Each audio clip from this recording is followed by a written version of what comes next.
Live from Run Your Mouth World Headquarters. First up, Tim Walz shows off his clapping skills and then tries to figure out how to hug his wife.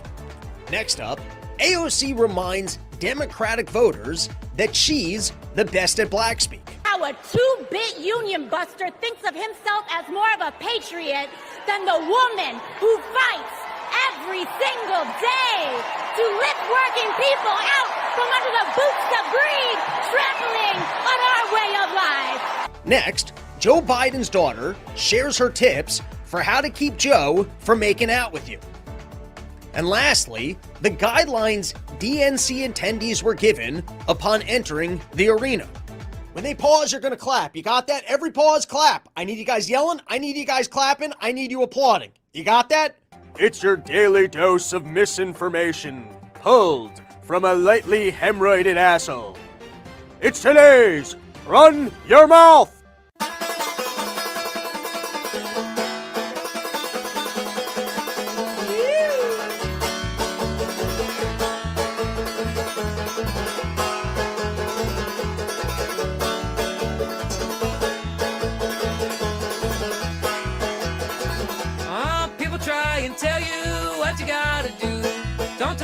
To them unless you think it's true. Follow your heart and your dreams. Follow your heart and your dreams.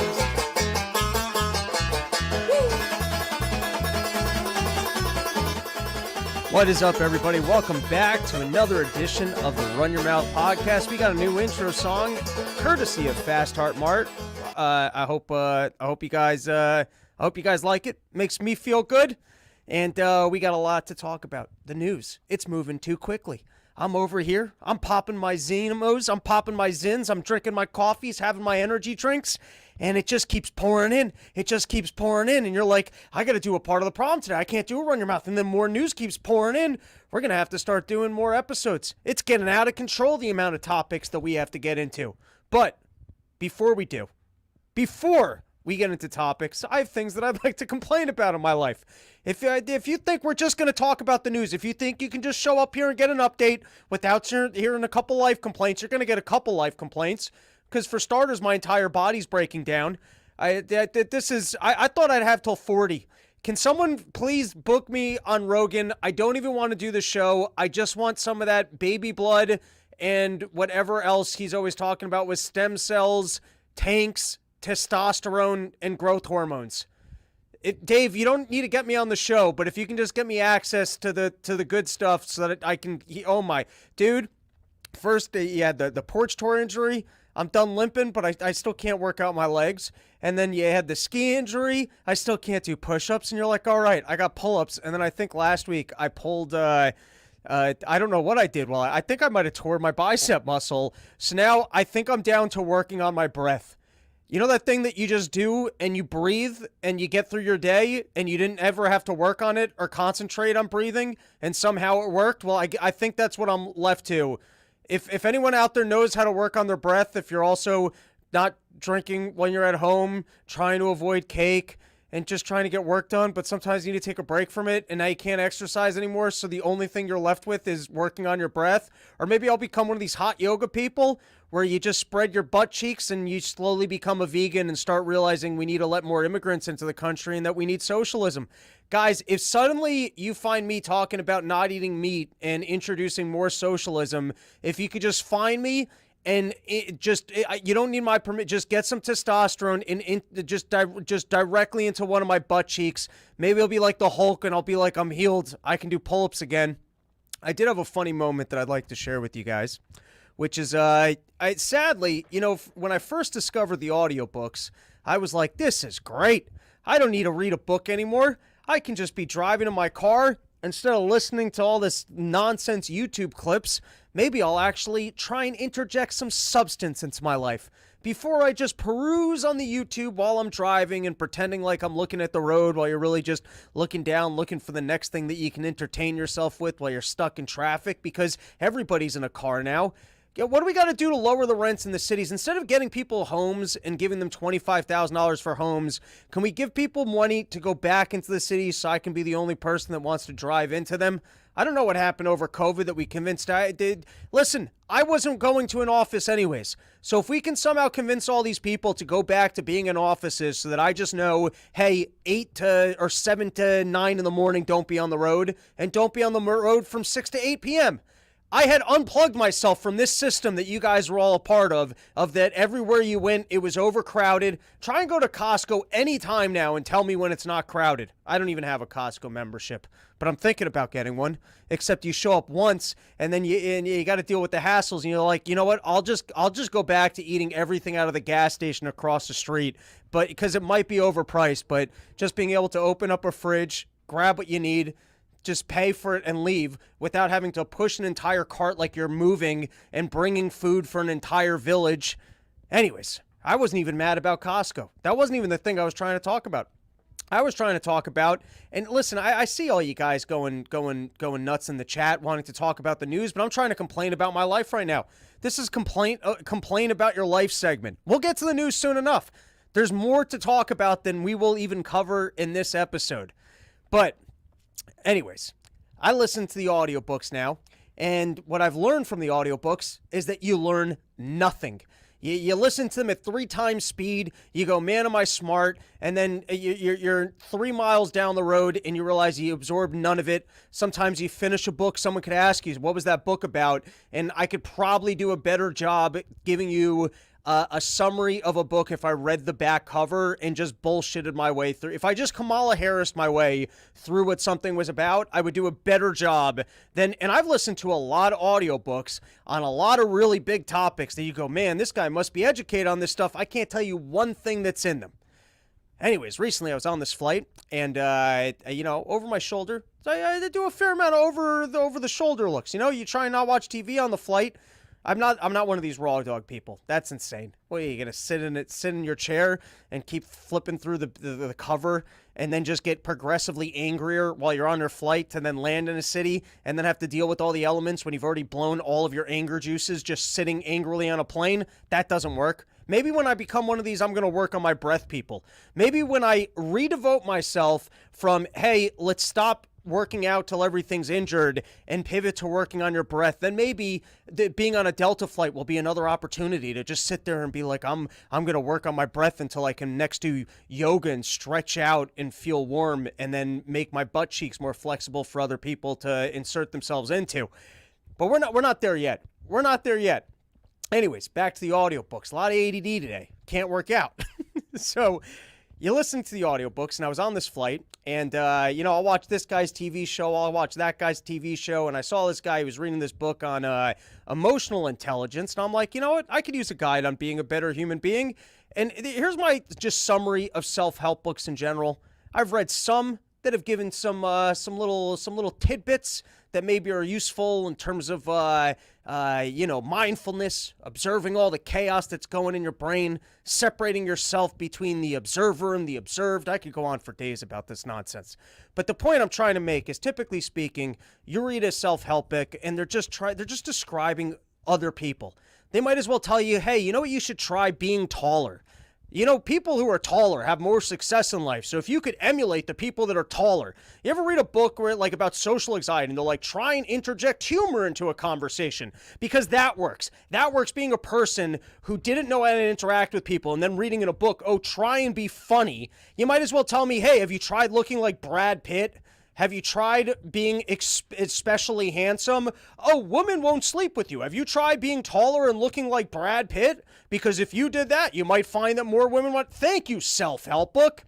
And then, all right, so anyways, I got the audiobook on emotional intelligence, and I'll listen to one page at a time, because it's just like these affirmations where it's like, how much can you absorb at any given time? It's like, yeah, they're all good ideas on gratitude or whatever else, but it's like, you're going to listen to it for the amount of time that you're going to listen to it. And then I don't know, you listen to a page and you're like, all right, I guess that was a good idea for something I'll never do. But for the moment, I'll try and take a moment, absorb this information, and then probably not implement it.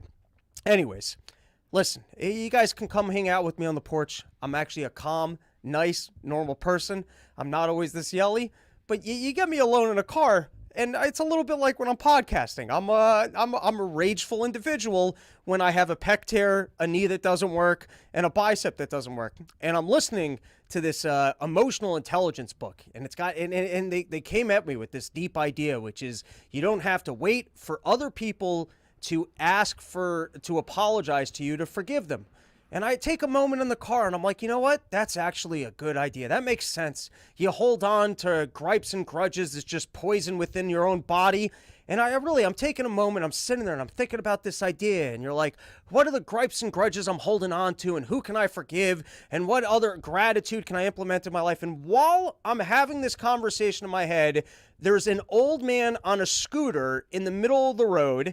And there's a bike lane right there. And the guy just decides that because he has nothing left in his life, he probably had a DUI, he probably lost I don't know what happened in this guy's life, but he's got a bald head and long hair coming down the sides, which are, just give up. As a man who struggles with follicle problems myself, just shave it off and move on. You don't have to show off the little bit of hair. No one cares about side hair. Side hair is garbage hair. People care about middle hair. I don't know why it works that way. I don't know why middle hair is the more impressive hair, that the people who can still grow hair will purposely get rid of the side hair just to embarrass our bald people and tell them, oh, I don't even care about this hair. That's the world that we live in. Nobody cares about side hair. If you can grow out side hair down to your feet, nobody cares. Nobody's impressed with it. Side hair is cheap. It's readily available in the market. The baldest of individuals can grow side hair. Nobody cares about side hair. They care about middle hair. If you want to show off middle hair, people are impressed by middle hair. If you can still grow out just even that top piece and then take all of that and just keep going and going and going and then slicking it back, slicking it splat, and then just shaving off the sides and showing off your middle hair, people are very impressed. Side hair, nobody cares about side hair. But this guy, he's out on his scooter. He's taken up the middle lane for no reason. There's a bike lane right there. You could be on the side of the road just with his long, disgusting hair floating in the wind, the side hair that nobody cares about. And I'm sitting in my car, and the ADD I had of going, I have to be more gratitude, to full-scale yelling, what the fuck are you doing in the middle of the fucking road? Just total rage, for 2 minutes. And I was like, what is wrong with you, buddy? You were just in the middle of this thought about gratitude. And that's why don't bother with audiobooks. You're not going to absorb any of the information. And even if you gotta read things. I don't know why reading it takes that little bit more of mental investment. Well, or at least maybe you won't be out on the side of the road where you're trying to have the 1 second to absorb it that just instantly turns into a full-scale rage yelling where you're like, my entire life is the fault of this old guy who's trying to enjoy his last moments on earth scootering in the middle of the road. All right, guys, episode is brought to you by YoKratom.com, home of the $60 kilo. And that's the end of the life complaint segments. I got nothing else that I've been home for a couple days. Was doing some spots in Brooklyn, having a good time, working on some new material. Got to figure out how to film and put out some stuff and add some more porch tour dates. There's only one left on the books for now, and that's this Saturday at Max's, the original porch. I've got this thing loaded. 3 other comics on the show. Going to be doing a live podcast. Going to have the other comics on it, but also I'm going to do a little thing, an introduction to Talmud, the giantly dense and extremely boring book. I find it so interesting the way that people are suddenly mystified by this giant book that tormented me for 10 years. And 10 years of hard work of trying to figure out how you can even read the thing and not making any sense of it.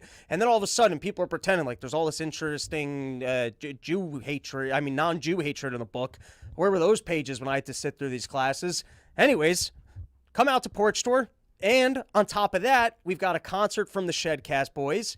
And on top of that, it's going to be a late night booze fest at Max's private bar. So if you're in the DC area, the Philly area, it's a bit of a drive, but he's got a big property. Not as big because he decided to give up on Porch Tour and build houses, what was supposed to be my giant Woodstock field. But listen, we're listening on the easement, and he's been a great fan, and he's fed me bread while I'm on the road and let me stay at his house coming and going. So the fact that he might have, turned his back on Porch Tour dreams by selling off retirement properties so he could get out in the Northeast and move to Texas, I respect where he's coming from. But there's probably get a couple people with tents up there. All right, anyways, listen. I see you guys are active in the chat. We'll take a couple comments. And then, porchtour.com, Myersville, Maryland this weekend, and then we can get into today's news. And, we'll put this into the thing later. You can, if you don't want to hear me complaining, you can skip. You don't have to show up live. You can skip the first 15 minutes. Alan Thickdick. The intros are my favorite part. Laughing my ass off. Kamala versus AOC fighting over who can talk the blackest. Wasn't on my election bingo card. There you go. The things are sure turning interesting. I didn't think that they would actually try and kill Donald Trump on live TV and then fuck it up. I didn't think that the deep state got that bad at implementing things. I didn't have that on my bingo card. DM, would you consider voting for Trump if it meant giving RFK some institutional power to dismantle them? I might just end up, in the past, I was a non-voter. I was you're going to have to earn my vote. But, things are looking a little bit differently this year, where particularly they might be able to bribe me by the Republicans taking a hard stance on we'll let you keep your Bitcoin. And if the Democrats start talking a little bit more about crypto regulation, or if there's any sort of talk about from the Democrats about digital currencies, or if they continue this talk about propping up the housing markets, or if they do more talk about online censorship.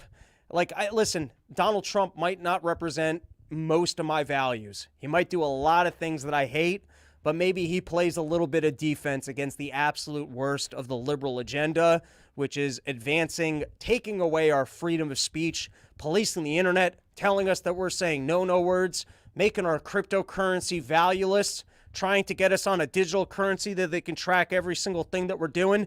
And then once you're already at home just working on your breath because you can't exercise anymore, they take away the meat. And then all of a sudden, every part of your body starts breaking down more and more and more because you can't get your hands on any protein. And then you're thinking maybe the soy will be good. And then your tits start getting bigger, even though you're not eating cake. You're like, I swear off the cake. Why are my tits getting bigger? I've done my part to not be having bigger tits. And then the tits just keep getting bigger and bigger and bigger. And then you're like, all right, well, at this point, if I'm going to have the tits and I'm going to feel miserable, I might as well just eat the cake. And then once you get into that rabbit hole, then you start really ballooning up. Next thing you know, you've already identified as fat guy. And so you go, well, I'm a fat guy, so I might as well just eat what I want to eat. And then you just start ballooning more and more and more until you're one of these guys who's like all wide walking down a plane aisleway and being like, why can't they make the plane seats bigger? Why do I have to suffer as and it's everyone else's fault? I just wanted to eat meat, have protein, have working muscles, and being able to work out and not be a person that worked on his breath. And now the only protein source I have is this soy, and so I got the bitch tits anyways. All right. I don't know why I had that much to say off of your little comment. K-Key, we need a live stream of Robbie in a cryotherapy ice bath. This is weird. I have to actually hold this with this hand. All right, we got to make an adjustment here. Jeez, buddy. Crippled Bernstein. All right. DM, in the most ironic twist, a vote for Trump could possibly mean RFK as head of CIA. It'd be better if he was the head of EPA, FDA, so I can finally get the plastic out of my balls. But the plastic in your balls might actually help you have firmer erections. So you might want plastic out of other parts of your body, but particularly if the plastic's residing in your balls and wieners, it might not be better for your kids. We're still not sure if the plastic is giving your kids bigger or smaller wieners, because if it's giving them bigger wieners, you got to do your part to help your kids. You might die a little bit earlier of cancer, but is that worth your kid having an extra inch or two on their penis? I think so. If life's about trying to make a better life for your kids and plastic is giving them bigger dicks, then we should all be doing our part to consume more plastics. If, however, it's eroding their penis quality and giving them smaller wieners, then I agree with you, and we should do our part to remove it from the food supply.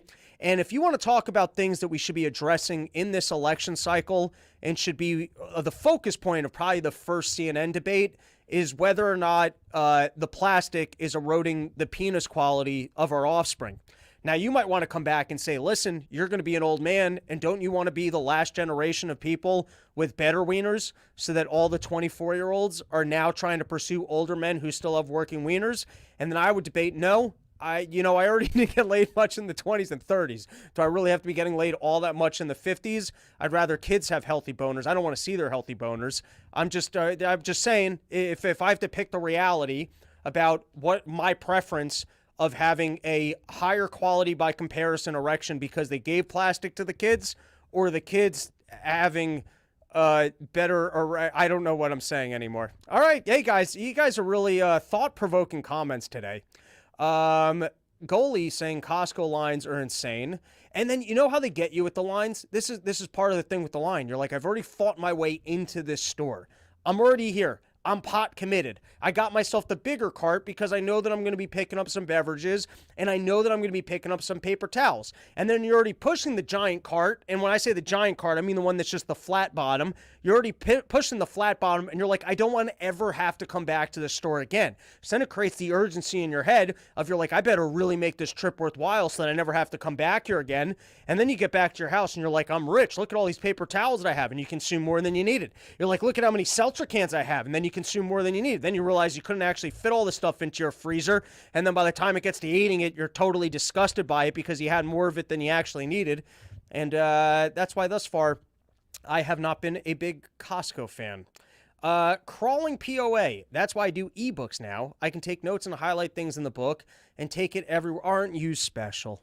All right, let's take two more and then we're moving on. John Popick. I lose myself in a book and halfway down a page I realize I didn't even comprehend anything. I feel like an audiobook would sound like the Charlie Brown teacher after a couple of minutes. That happens. You know what else happens to me with books? Sometimes like you lose your spot in the book and then you find yourself rereading something and then you're just done with it.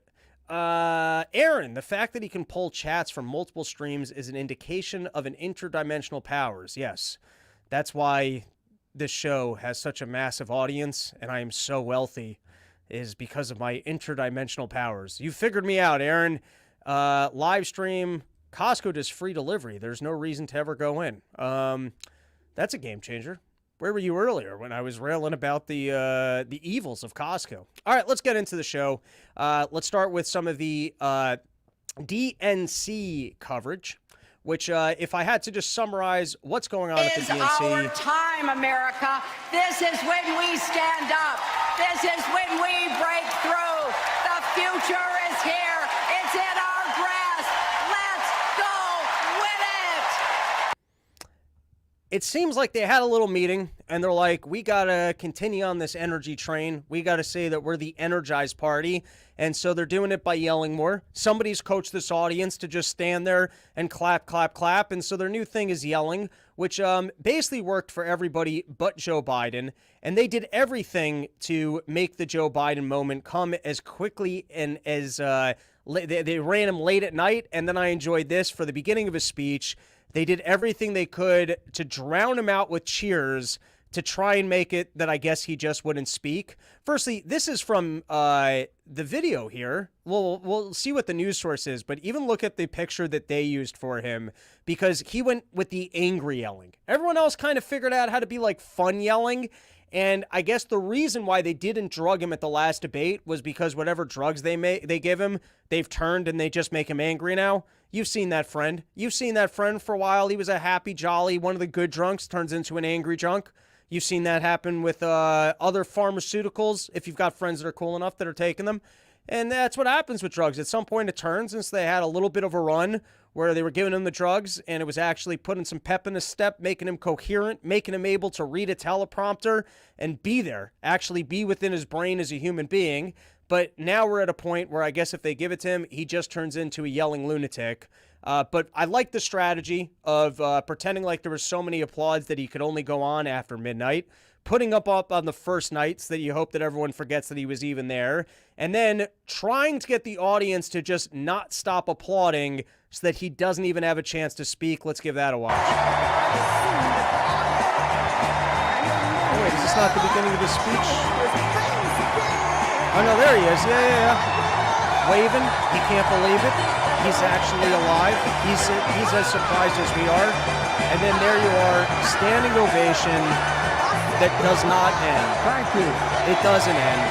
It just keeps going. He keeps going. They're telling everyone, don't stop clapping. If you stop clapping, we're going to have to listen to him speak. Keep on going. They got the We Love Joe signs. It actually felt to me like when you're at a college basketball game and they've got everyone with the thunder clappers trying to distract people when they're taking foul shots. where it just keeps going. It just keeps going, trying not to get the guy to speak. And then here, we can just go to a random moment. So if you didn't watch it, you can experience the yells. That comes from here. And now it's time to ban assault weapons again. And demand universal background checks. They took my job from me. I finally got here. I was going to keep running, and now I can't. And I got like 10 minutes to get my agenda done. I was going to cure cancer and get more people over the border, but they cooed me. All right, and now that's the end of the DNC coverage. I watched last night. Did any of you guys care about the Obamas? I didn't care about the Obamas. You had Bernie Sanders, you had the Obamas. To me, it's a little bit like if a legendary coach, retires from fighting and then they're training someone and they're telling, like, it's interesting, but at the end of the day, the other guy's got to actually get in the ring and win. So, Obama might be behind the scenes and he might actually be pulling the curtain, the strings behind the curtain. He might have been the one that actually cooed Biden. He might be the guy with them when they finally have these little sit-downs and they have their chats. He's at the top of the pyramid. That could all be true. But at the end of the day, Kamala Harris is the one that has to actually go out there, pretend like she's coherent, like she's not half bird person, half Chewbacca, that can't just not laugh every once in a while. She's got to actually pretend like she's a human person that's not Indian and is black. And she added that one. She, by nature, all she had to do is pretend like she's not a sociopath that needs to laugh all the time because she's part bird, part Chewbacca. That's all she had to do. And then she added the additional element of pretending like she was black. God didn't, confront her with that issue. She picked that one for herself. That's her own personal struggle. Anyways, the Obamas I found to be uninteresting. Firstly, nobody's talking about policy in any capacity. Nobody has anything to say. There's no conversations about actual goals, agenda, fixing the country, this, that, or the next thing. And so the Obamas, getting up there and giving some nice remarks while everyone claps. It's not like he's giving you his insights into here's what we got to do and here's what I'm doing behind the scenes from the deep state. And here's what's going on with these wars, really. And here's how I can make my profits from Netflix. There's no conversation about any of that. It's just the old guy who's not actually in the fight telling you about how they're going to go ahead and win it. I don't know. It's just not that interesting. Can we flash forward to Kamala Harris? Can we listen to her give her dumb speech? And then can we flash forward to the next part where we stop having this honeymoon period and we pretend like she's the greatest candidate that ever happened? At this point, I just want to fast forward past all of this to, can she actually sit in an interview and can we watch her get through an interview? And then can we fast forward to the debate? All of this other stuff to me is completely uninteresting. That's my takeaway. Here is Kamala Harris, though, addressing her policies in regards to price controls for the food supply. So here's actual information on policy, a little bit more interesting to me. Let's give it a listen. You unveiled some economic policies last week. Yeah. Can you explain how you're going to pay for those? And can you give us a sense of what other policies you want to unveil going forward? Sure. Well, I mean, you just look at it in terms of what we are talking about, for example, around children and the child tax credit and extending the EITC. It's at $6,000 for the first year of a child's life. The return on that investment in terms of what that will do and what it will pay for will be tremendous. We've seen it when we did it the first year of our administration. We reduced child poverty by over 50%. So that's a lot of the work. And then what we're doing in terms of the tax credits, we know that there's a great return on that investment. And when we increase home ownership in America, what that means in terms of increasing the tax base, not to mention property tax base, what that does to fund schools, again, return on investment. I think it's...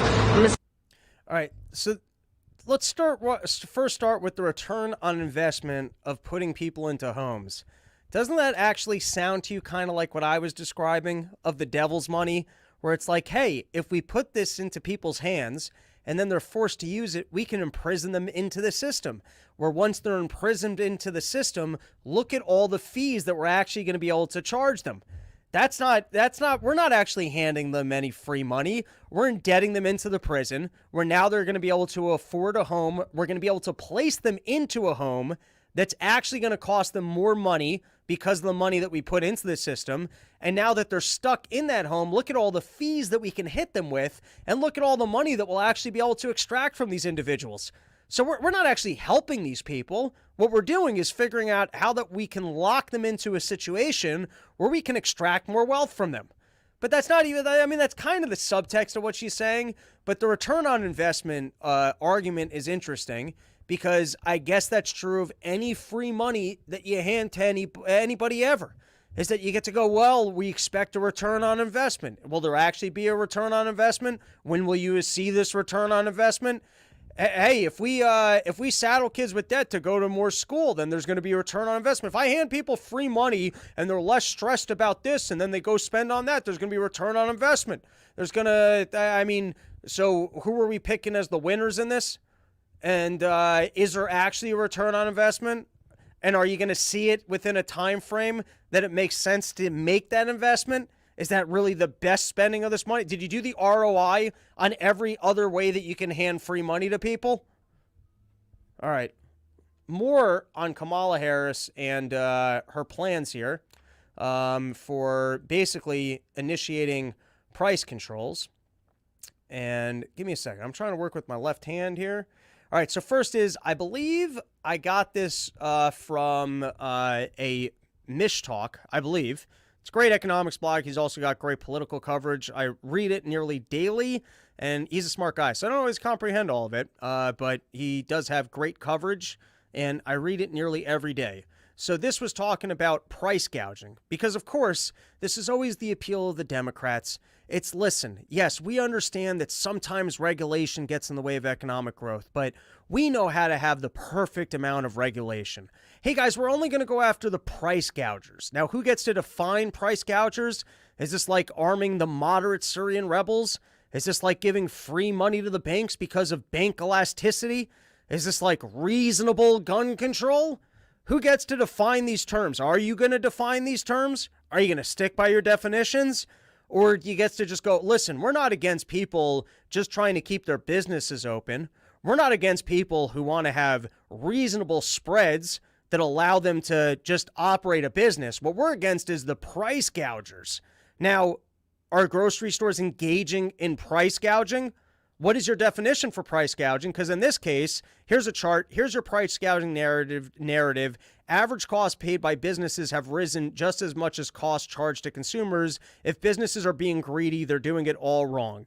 Essentially just pointing out that the grocery stores, if I understood this chart correctly, are paying more for what they're bringing in. So if they're increasing their prices, they're not actually price gouging. They're just trying to continue to capture the spread that they need to remain in business. Now, for those who, I don't know that I'll read this entire piece, but this was from Zero Hedge, and I think we all fundamentally understand what's going to happen if you limit the profits that a grocery store is able to make. So what are they going to do? Are they going to stock shittier foods? Is Kraft going to sit around and go, oh my God, what few ingredients that are actual food do I now have to replace with chemicals in order to ensure that I'm not increasing my costs? My importing the 0.01% of cocoa that I put into these Oreos that already isn't food is becoming more expensive. Can I sit down with the FDA and figure out how to replace that with chemicals? You're talking about lowering the quality of the food, or you're talking about running out of food. And so here, if you guys want an actual more academic breakdown on how Kamala Harris stepping in just to get rid of the price gougers will essentially be a price control that limits the availability of food, we can read a little bit of this. It's from Robert Sterling. I'm not familiar with him, but it was a pretty good breakdown. The government announces that grocery retailers aren't allowed to raise prices. Yep, they can't engage in price gouging. Grocery stores which operate on 1 to 2% net margins can't survive if their suppliers raise prices. So the government announces that food producers also aren't allowed to raise prices. In other words, they step in and they go, we can't have food be more expensive. Nobody's allowed to raise their prices. Not all grocery stores are created equal. Stores in lower income areas make less money than those in higher income areas, as the former disproportionately sell lower margin prepackaged foods instead of higher margin fresh products like meat. Because store in lower income areas aren't able to cover overhead, grocery store chains start to shut them down, food deserts in rural areas and in low-income urban areas alike become worse. All right, so it doesn't sound like you're going to be helping out the poor people if you make the price controls on the food. Meanwhile, margins for food producers are also quickly eroding. The primary costs, ingredients, energy, and labor aren't fixed, and their shrinking gross profits leave less cash flow available to cover overhead, maintain facilities, and reinvest in additional production capacity. Grocery chains, which have finite shelf space, start to repurpose their stores, and they basically start trying to sell you other things that they can actually price gouge on and essentially cover a spread and remain competitive. Food producers stop making products with lower margins. Grocery chains start competing with each other to secure inventory. Since they can't compete by offering stronger prices, remember, producers aren't allowed to raise prices here, and if they could, grocery store chains no longer have the gross profit to bear price increases. They compete on things like payment terms. Small grocery chains start to shut down entirely or get sold to larger chains like Kroger. In addition to not being able to cover fixed costs, a major reason for this is because they can no longer reliably secure delivery of products due to producers prioritizing sales to larger customers, which are able to leverage their stronger balance sheets to offer superior payment terms. In other words, just the stronger you are and the more Fed money essentially you have access to, the more likely you'll just consolidate all the grocery stores. And then number 9, you'll basically end up with food lines. All right, next topic. I enjoyed this. Kamala Harris claims she has a plan to solve the crisis, helped cause inflation. The centerpiece of the Harris plan is the imposition of federal price controls on greedy corporations she says are price gouging consumers. Landlords would be prohibited from raising rents more than 5% a year. This is from the New York Post. And like I said, who gets to define these terms? All right. Kamala Harris turned down debate on Fox News. Trump says, I knew that this was going to happen. It's going to depend on how the first debate goes. If the first debate is a layup because it's in friendly territory and Kamala Harris wins that debate, for whatever reason, she will refuse all the other debates. And she pulled a classic sales move, lawyer move, whatever. Hey, listen, we'll deal with that other part later. You already agreed to this first debate. Granted, it wasn't against me. It was against Biden, who then you knocked out in round 1. But you already agreed to that debate, so then we have to do it. And then Trump tried to say, listen, I'm not going to agree to that unless you agree to something which is fair, which is let's do one that I have the home court advantage on. We'll do 2 where you got the home court advantage and 1 where I have the home court advantage. And Kamala Harris goes, listen, I'm not going to agree to that, but don't wuss out because we already had this one planned. And listen, if you honor your deal, which wasn't with me, by the way, but if you honor your deal to have that debate, then we can have a discussion about doing one that's not in the safest possible of conditions for me. And of course, here you have it. She's already backing out. Kamala Harris turned down debate on Fox News, Trump says, as reported by the New York Post. This is from the New York Times. Trump continues personal attacks against Harris. And I just want to point out, it's not a personal attack if you're pointing out how dumb she is. She's a dumb person, and the voters have a right to know how dumb she is and how stupid these policies are. It's not personal attacks to go, hey, she's been there for 3 years. She was in charge of the border, and look at the disaster over there. Hey, this lady's trying to implement price controls, and she won't take an interview because if you try to get her to explain it, she won't be able to. Why don't you ask her about the situation in Russia and Ukraine so you can hear about bigger and smaller countries, so you can hear how much of a grasp she has on the issues? If there's one thing that gives Donald Trump the upper hand, it's personal insults, his ability to make it entertaining and drag these people into the mud and not let them get away with their bullshit. And in this case, the bullshit is trying to pretend that Kamala Harris isn't dumb. The same way that they were trying to pretend like Joe Biden didn't have dementia, they're now trying to pretend like she's not a half-bird Sasquatch human being and that she has actual, thoughts and grasp on the issues like other candidates, which she doesn't.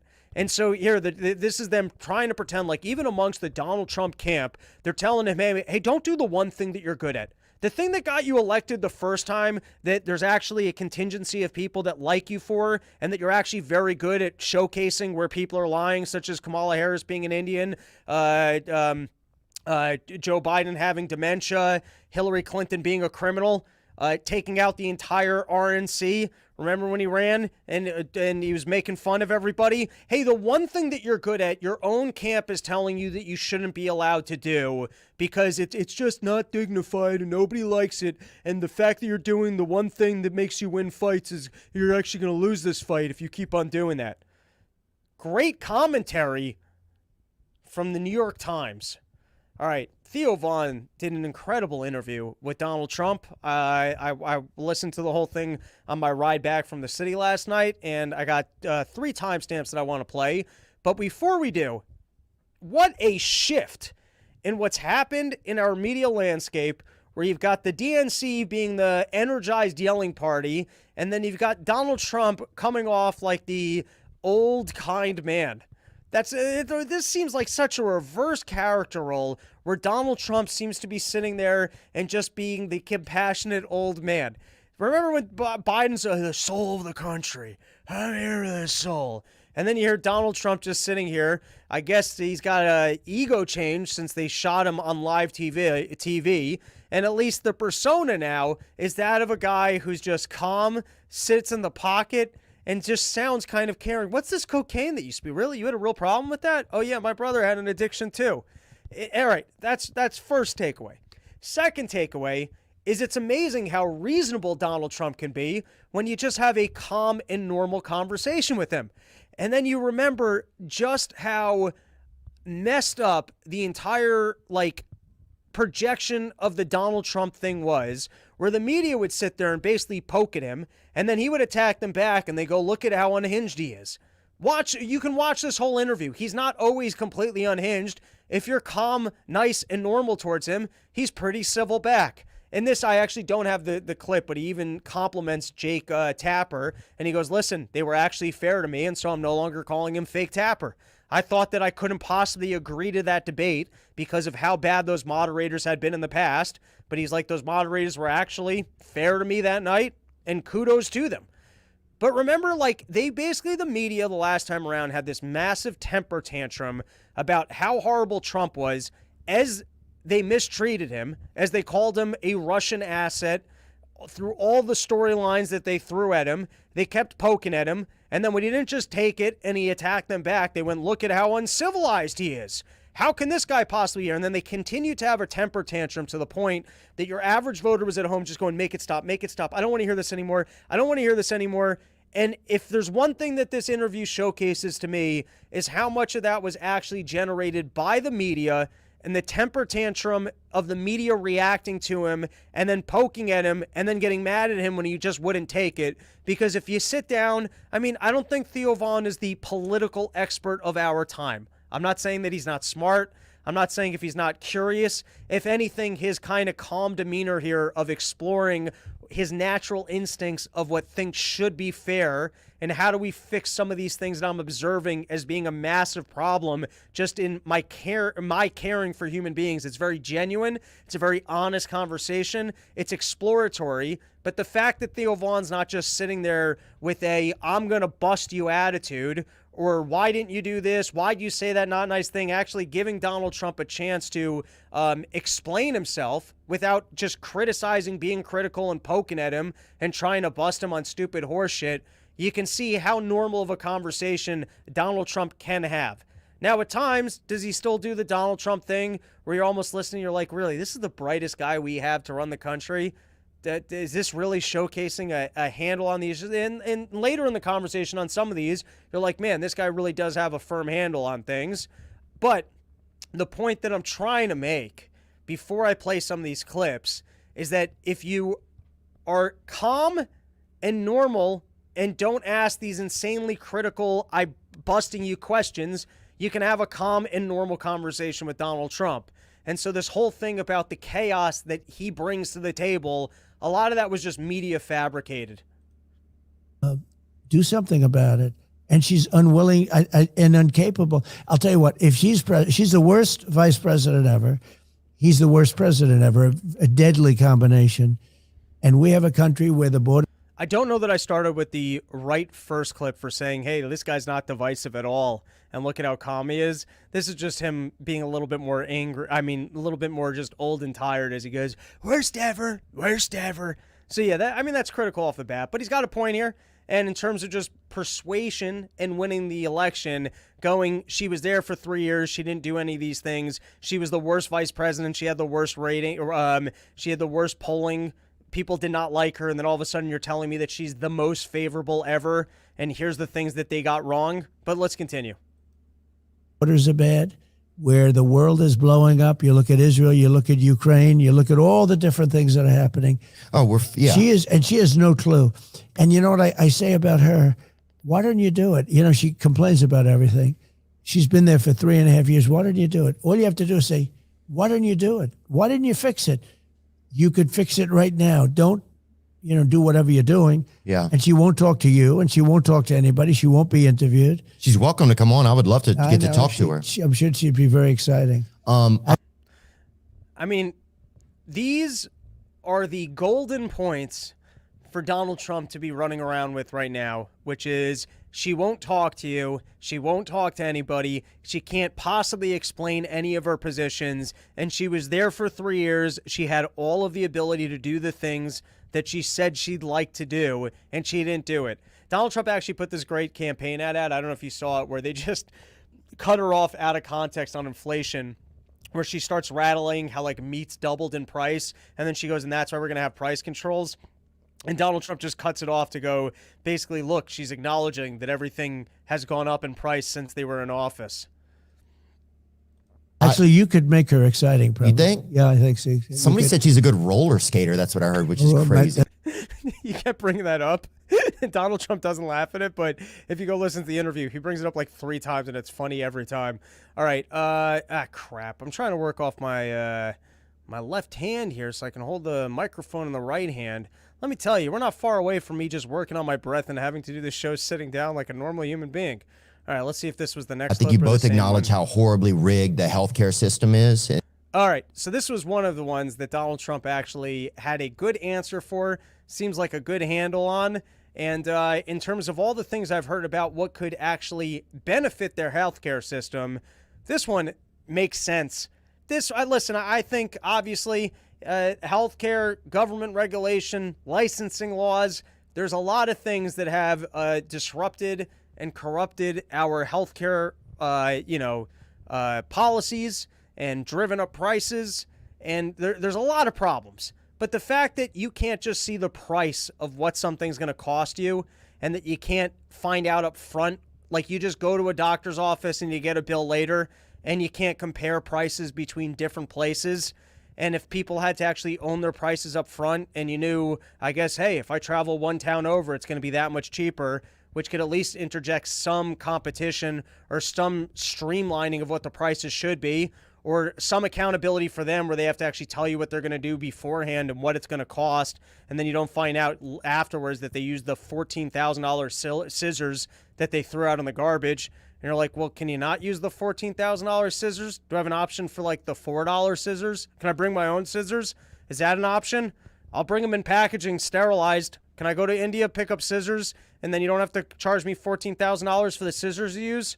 All right, let's watch this, because Donald Trump talks about that he had created a law. Someone would have to go fact check him on this. I don't know enough about it, but he claims that he created a law that basically they have to tell you up front what costs are on medical procedures, and that the law basically was not implemented because he didn't win the election. Let's give it a listen. Against the American people, because hospitals and insurance companies get away with hiding their prices from all of us, and literally they can charge whatever they want. You know, it's like you sign up and say, yes, I'll pay. You trust the hospital, but then you get home and the bill it's whatever, which pretty much feels like some form of extortion to me. That's what it seems like to me. It's a form.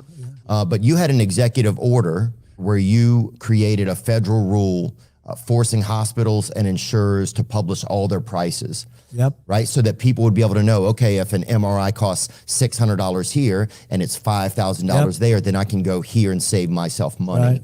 But that hasn't even been enforced. Like hospitals. Biden got away with it. Hospitals and insurance companies, they're still not showing their prices. They hated it. Of course they did. And because it would have made it very competitive. And Biden let it go. He never enforced it. And to get that approved was a big deal. And that would have brought down the price of so many things. Not only, just care, right? Care, physical care, mental care. That would have brought down the cost of care by 50, 60%. And Biden and Kamala didn't press it. It was a big thing to get it, but I'll be pressing it. All right, and then one more clip that I want to showcase, but at least there, where else have you seen him be able to explain a policy in a calm way on a typical TV interview? All right, let's give this last clip from this. It worked. The two that I've spoken to said it worked. And I was going to do 200 miles of wall. We had it built, and to the specifications of the Border Patrol. We were going to put it up, and it would take 3 weeks to put it up. That's an additional 200 miles to fill up certain areas that, when you make the wall, then all of a sudden they start coming through other areas. We had it wired, and they wouldn't do it. They wouldn't put it up. And I realized they wanted open borders. Kamala wants open borders. She's going to have open borders. We'll have 50, 60 million people because of them. Sick. We have over 20 million people, in my opinion, right now that came into our country. Many come from prisons, jails, mental institutions, many terrorists. Do you know that other countries now, their crime rate is way down because they're sending all their criminals to us? It's a party. They're sending all of their criminals to us. And who would take this? Why is this a good thing? It's a horrible. She should be ashamed. And, she was the border czar, too. He put her in charge. She was the worst border czar in the history of the world. She's a roller skater. That's what somebody told me the other day. There you go, the roller skater line. But what are you going to do? What's going to happen with the border when you're back? We're going to seal the border. And it worked. The two that I've spoken to said it worked. And I was going to do two. In another place, I think it was here, but he was basically talking about the problem at the border. Another winning hand. I was building the wall. I was getting it done. You had the lowest levels as I had the Remain in Mexico policy. They did everything they could to increase people coming over the border. I think there's 20 million people here illegally, and I think included in the 20 million people that are here illegally are criminals, murderers, rapists, and terrorists. And guess who's responsible for that? This lady right here who was the border czar and continued all of these failed policies and reversed everything that I did, which would have handled the situation. So as you hear the Democrats over there applauding everything that you're hearing, just know Donald Trump does have some winning cards in his hand, which include you were there for 3 years, the prices went up while you were there, and I had lower border crossings, and look at what you did. And then also there weren't all these wars when I was there. I mean, we did have the COVID thing. All right. The beginning of the end, Germany to ban all new Ukraine military aid. Listen, before we get into the latest from the Ukraine-Russia war, why not take a moment to thank sheathunderwear.com. You don't even need to go to sheathunderwear.com. We shortened it. Sheath.com. You can go to sheath.com and get yourself the greatest underwear that's ever graced the balls of man. I mean, if we're going to end up in some World War III environment where you got to spend your entire life waiting on a bread line, just standing behind people all day, just trying to get a little bit of morsel of food because the price controls that they implemented at the supermarket, you at least want to be comfortable and be wearing your sheathunderwear.com. These other people, you know what's going to end up happening? Their balls are going to be so chafed, there's going to have so much ass sweat, they're not going to actually make it to the end of the bread line, and they're going to starve to death. But you, prepared for standing in government bread lines, will be wearing sheathunderwear.com, the most comfortable underwear that's ever graced the balls of man. You'll be just standing there whistling. You'll be like, I don't understand why you people are so uncomfortable. Ball sweat. Were you not prepared for government bread lines? Your balls are uncomfortable right now? Were you not prepared for the fact that we would have to be spending 8 hours a day just waiting for little morsels of food from grocery stores? Lucky for me, I listen to the Run Your Mouth podcast, and I've been hearing about Sheath Underwear and promo code RYM for 20% off for 3 whole years. And so I was prepared for standing in these bread lines thanks to sheathunderwear.com. Or other people are going to hear that there's some store with and they're going to try and run over, but they're going to have their loose boxers and all that friction. They're never going to make it. But you and your sheath underwears, your smooth gliding between those thighs, no problem. Cut the bread lines or be able to stand around and wait for them. Sheathunderwear.com, promo code RYM, 20% off, the greatest underwear that's ever graced the balls of man. All right, we've got Lord Icy Spicy. Saw you at Wise Guys in Salt Lake. I hope you can get a porch out here someday. I loved playing Salt Lake. Those were some of the funnest shows of all last year. You repressed Mormons really were on board with my filthy nonsense. And hopefully Salt Lake actually remains a winter stop because you have some of the best skiing in the year in the entire world. And I had a great time out there. And I'd like to try skiing some of the other mountains that you guys are all telling me about. DM, are they trying to lose so that they can try to jam Trump for 4 years and get ready for 28? What about that? Are they trying to lose so they can try to jam Trump for 4 years and get ready? Oh, that could be. I got what you're saying. Go-kart full of hookers, Theo Vaughn. All right, we'll take one more. Evil Fandango. Trump also signed a bill that would have lowered insulin costs, but it was repealed by Biden before it could take effect. You know, he says in the interview that the current reduction in insulin prices was because of his policy that was passed, and it just didn't come effect until after he had left office, and so that the beneficial talking point of the reduce in insulin prices is actually because of an action that he took. He says it in that Theo Vaughn thing in another clip, but I didn't play that. Or maybe I just heard it wrong while I was driving in the car. The beginning of the end, Germany to ban all new Ukraine military aid. So last week, I read you guys the article from the Wall Street Journal in which it was found out that a bunch of just random people in Ukraine got drunk, got themselves a boat, swam to the bottom of the ocean, and blew up a pipeline. They just realized, hey, if we're going to be fighting this war, let's actually fight this war. Everyone's being a bunch of pussies. Let's go drink this, not tell anybody in the U.S., not have any help from the CIA, but let's go blow up this pipeline. And now Germany is turning around and going, hey, what the fuck? And I just think this to me showcases this weird thing when you know somebody's lying, but I guess you haven't actually caught them in a lie, so you just have to play along with you know, like this happens at work. You know that someone's lying, but you can't call them a liar, so everyone's just got to go along with what they said and pretend like that's reality. But isn't it wild that that even happens amongst the most powerful? I mean, Germany. Don't be calling Germany a bitch. It's a Norm Macdonald's joke. They tried to pick a fight with the world 2 times in a row. You know, they're no bitches out in Germany. They'll fight you. They've got an army. They believe me. If anyone's got a history of being able to turn the machinery around, use some German engineering, and go fight some people, it's the Germans. You're poking at a sleeping bear when you're starting shit for the Germans, but even them were like, well, they said they didn't do it. I mean, somebody blew up this pipeline, but Ukraine's saying it's not them, so I guess we'll continue to support their war. Hey, if they keep saying that they didn't do it, it's not official, so we'll keep sending you all sorts of money, even though you kind of just ruined our economy and the good thing we had going with Russia, where we needed a bunch of fuel and they were going to send us the fuel. It's this odd thing that I guess until you formally bust somebody for lying, everyone's just got to play along with the storyline. And as we explore what is going on in the Ukraine war, as they've actually marched into Russia, the latest from today, I only saw the headlines, was that they were, I guess, doing drone attacks in Moscow. They're taking out these bridges, saying that it keeps the Russians from reinforcing their positions, makes it more difficult for them to get their troops into the Ukraine.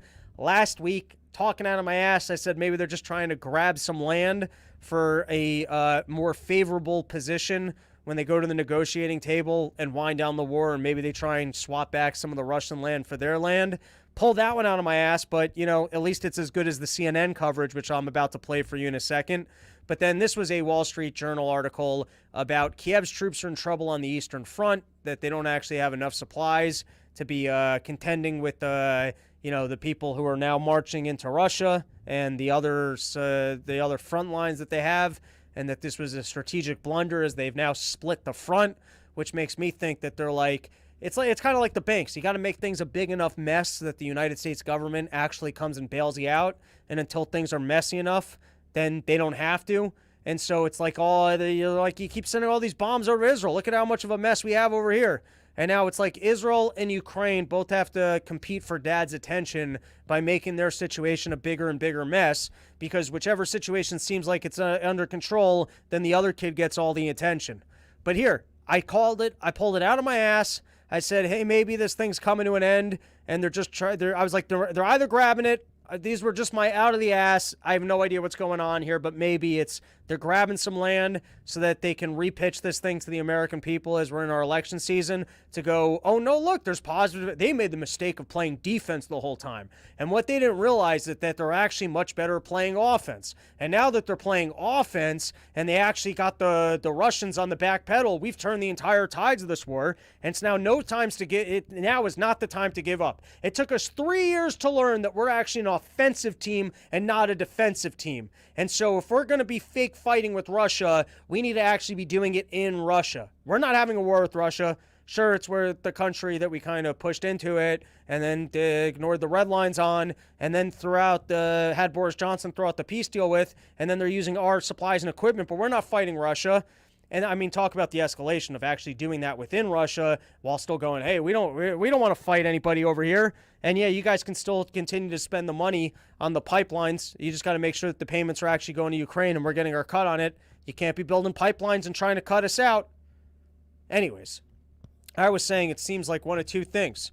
Trying to resell this thing. Hey, we needed to be on offense the whole time and we've been playing defense, which was a mistake. Or that they're going to wind the thing down and try and grab a couple things so that they could, I guess, negotiate trading the territories and people can save face a little bit. And, I'm just trying to say that the information that I did zero homework on and just pulled out of my ass as being within the realm of possibility is at least as good as the coverage of CNN. Or maybe this is the proof of just how out of my ass and wrong that was, is that it's what they're actually saying on CNN. So you can use your critical reasoning to weight these non-positions as much as you'd like. Warfare. The fact that they're going to now attack infrastructure. They're no longer going to look for attacks against the Russian military. They're now going to go after civilian complexes and things like that. So everything's changed from the Ukraine's military perspective. And that's what's really different. Again, the buffer zone is just protecting those forces there. You mentioned the 2 bridges that were taken out over the weekend. It's to cut off the supply lines for the Russians. What is the real impact of it, do you think? Well, it keeps Russian forces from potentially massing to come against those Ukraine forces. They have to hold that land now. This has gone beyond a Doolittle raid, that World War II raid that went into Japan. They are now, they're going to hold that land as long as they can, because they're going to use it as a negotiating ploy once they can get to some kind of peace agreement here. Russia still has that tremendous amount of property in the southern part of Ukraine, about 20% of the total landmass. But what Ukraine military does is pivot and go to a place where Russia is not. Classic Sun Tzu, go where the enemy's not. So I think... there you go. I'm at least as good at bullshitting as the people on CNN. All right. Next, update from what's going on out in the Middle East. And guys, I know that it looked like you couldn't possibly have peace in the Middle East. I know it looked like those hostages were going to die and more Gazan civilians were going to have bombs rained on them by the Israelis. I know that the picture looked grim and it looked like we couldn't possibly make peace in the Middle East, but there's good news. Blinken is out there, and he says that Israel has accepted a U.S. intermediate proposal. So, guys, problem solved. We've got an intermediate proposal on the table. I mean, this is fresh out of the New York Times. It's in the New York Times. We don't have to worry about this anymore. They have an intermediate proposal that has been accepted by one side. So, I mean, as far as I'm concerned, we've got peace in the Middle East. We figure this one out. An intermediate proposal accepted by one side. I think this thing is basically done. I mean, if we can get both sides to the table and sign a preliminary document of disagreement where they both can agree that they don't even want to have a final document about what they disagree upon, but they can both at least come to the table and agree that they absolutely have made zero progress. We're not even there. Just understand, we're not even at the stage of the two sides permanently agreeing to disagree. We're at the side where one of the two sides, the Israeli side, the ones that are currently a little bit ahead in this race, have agreed to a proposal that's an intermediate proposal. It's not even the final proposal. The proposal being what would usually be preliminary anyways. So guys, we're basically peace in the Middle East. Blinken did it. Coming into this election with everyone upset about what's going on in the Middle East, we've basically are at peace with a intermediate proposal. Here, coverage from the Wall Street Journal. Secretary of State Antony Blinken said Israel agreed to U.S. proposal to bridge gaps hindering a ceasefire agreement in Gaza between Israel and Hamas, even as the Islamic group and Palestinian Islamic Jihad claimed responsibility for suicide bombing attempts in Tel Aviv. Skipping ahead to the next part that I highlighted. The next important step is for Hamas to say yes. In other words, one side has agreed to this preliminary thing. And then in the coming days, for all the expert negotiations to get together to work out a clear understanding on implementing the agreement, he said Monday. There are still complex issues and they're going to require hard decisions by the leaders. Ultimately, it comes down to those decisions. There you go. Isn't that spinning some nonsense of celebrating a preliminary agreement to disagree? If only you could have press releases for accomplishing so little at your job or in your life. All right, we're at the end of the show here, and I've got one last segment for you, which is, I'm going to call it, once again, and I'm trying to work with my left hand here. You see, I got to start jerking off more with my left hand, and then maybe I'll be in a situation where, like my right hand, it will be unterrible, or I'll just have more dexterity. I don't know. All right, guys, listen. We did the nonsense at the beginning of the show. We don't have to complain about nonsense at the end of the show. We're going to stick to the hard, the news, the facts. And so I've got a new segment for you guys, Barf City, where, start sending me these clips. If you're on Twitter, you're on Instagram, you get these women having breakdowns in their cars, and they want to share things with us that they should really just be keeping to themselves. And, as we expose the liberal mind and these other voters and what it is that their thoughts, desires, and concerns are, and we want to just understand them, we can highlight some of these moments in the new segment of the show, which usually we don't keep to. Usually we introduce them once and then they never happen. But it's what I'm calling Barf City. And so sometimes, you look at what's going on amongst the Democrats, and you're like, I would never hang out with these people. And I got lucky. So at the end of the thing, they did this crazy delegate stuff where I guess they all pledged allegiance to Kamala Harris. Gavin Newsom pulled the grossest thing ever, where it's like a little kid where it's like, no, I want to go last. I know California is like third because it's CA, but I want to go last. And so they pulled this move. Firstly, the guy making the announcement sounds like a South Park character. And then you get this guy who comes out with a really sheepish smile to go, oh, we're not giving our answer now, just so that Gavin Newsom can close out the show. And imagine if every single part, isn't the whole thing is we're going to have governments so that people can be fair towards each other? But no, Gavin Newsom, he can't. Yes, we're going by the state orders, but he needs to be the star of the show here. And so he needs to go last. And so they abstain so that they can then go last and he can do his big moment. It's disgusting. And then the other one that was great is the which we're going to play this moment as well. And it was just lucky that I was looking for this Gavin Newsom moment because I saw two clips on Twitter. I'm like, that didn't happen.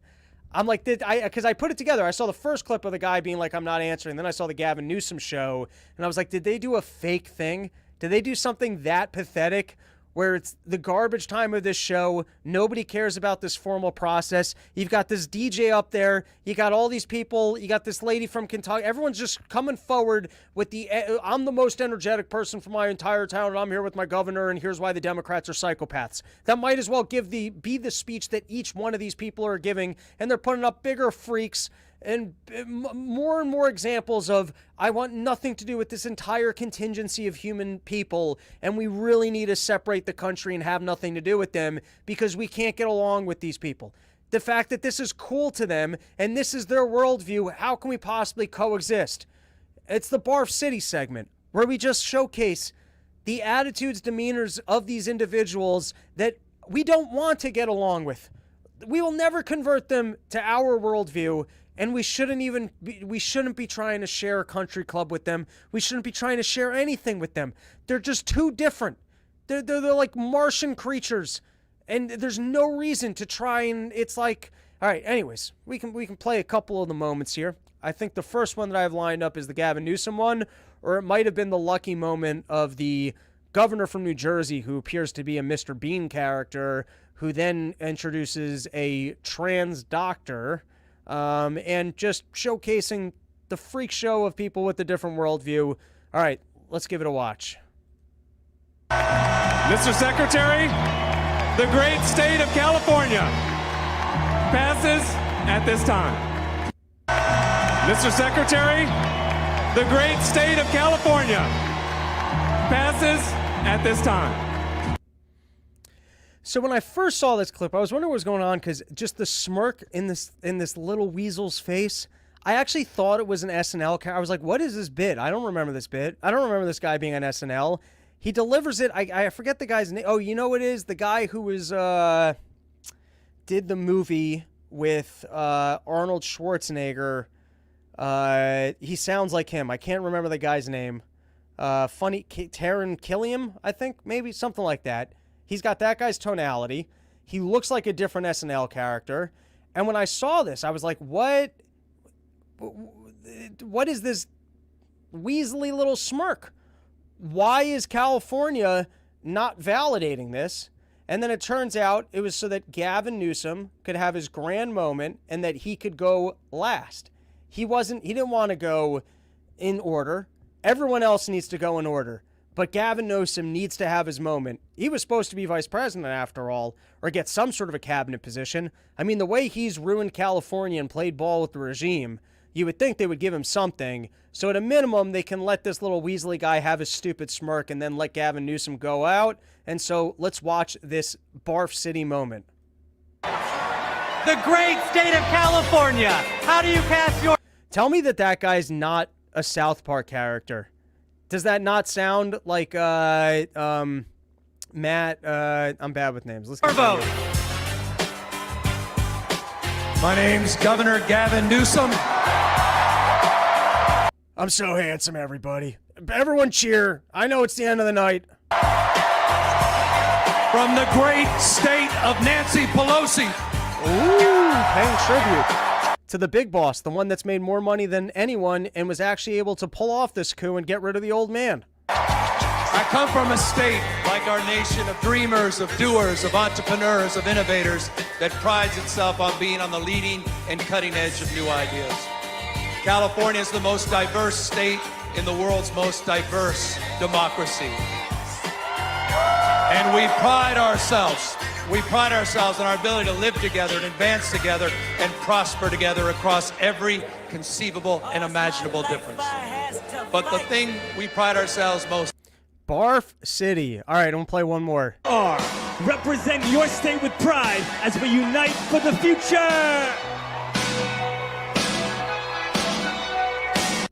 Firstly, the fact that guy gets to be on stage like he's cool, how do you get the confidence, for one? And then for two, how are there that many other dorks in the world that go along with it that you actually it's like watching a comic that should be bombing that's killing, and you're like, why is this working right now? New Jersey, how do you cast your vote? How do you cast your vote?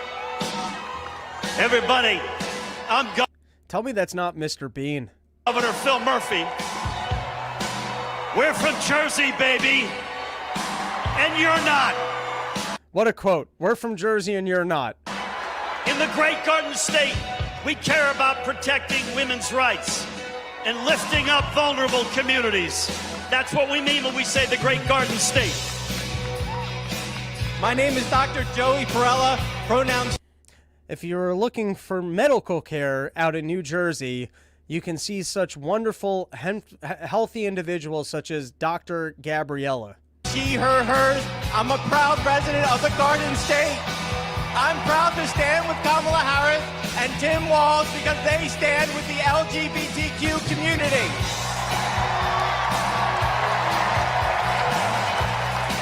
It's time to turn the page on Trump. Thank you. There, a wonderful doctor couldn't even get through the 2 sentences that they probably rehearsed for the last month at home. Couldn't even get, I don't know what the second sentence was supposed to be, but they forgot it, and that person can write you a prescription. All right, everybody, that is our episode. Thank you for hanging out with us. Like I said, it is the last Porch Tour on the books, and it's the last time at Max's house. So if you're out in the greater D.C. area, the Maryland area, the Philadelphia area, come on out, porchtour.com. It's in Myersville, Maryland. I think I've said Perryville a couple times. That's because I used to do the brewery show over there, and I'd love to go back to that brewery. Fifth Point Brewing Company. That place rules. Delicious beers. And Brandon, the owner over there, is an absolute blast and takes good care of us. Great hamburgers, great food. Hooks up the drinks. So hopefully I think Fifth Company Brewing. I'm sorry. Hopefully we will be back there. I just have to I'd sit down and produce shows and stuff like that. But anyways, we don't have to focus on all the dates that I haven't scheduled yet, all the Adderall I'm going to have to take, all the phone calls I'm going to have to make to try and negotiate people's backyards, trying to negotiate with parents to put their wives in their basements so that we can enjoy the backyard. Listen, there's a lot of work that goes into Porch Tour and distracting wives and putting them in the basements so that we can enjoy the backyard. None of that's true. The wives of Porch Tour, we're not going to do a calendar because we're too classy for that, but these are lovely women who love us doing comedy in the backyard. In fact, on this Porch Tour, we had some husbands that were staying in the house because the wives were the fan.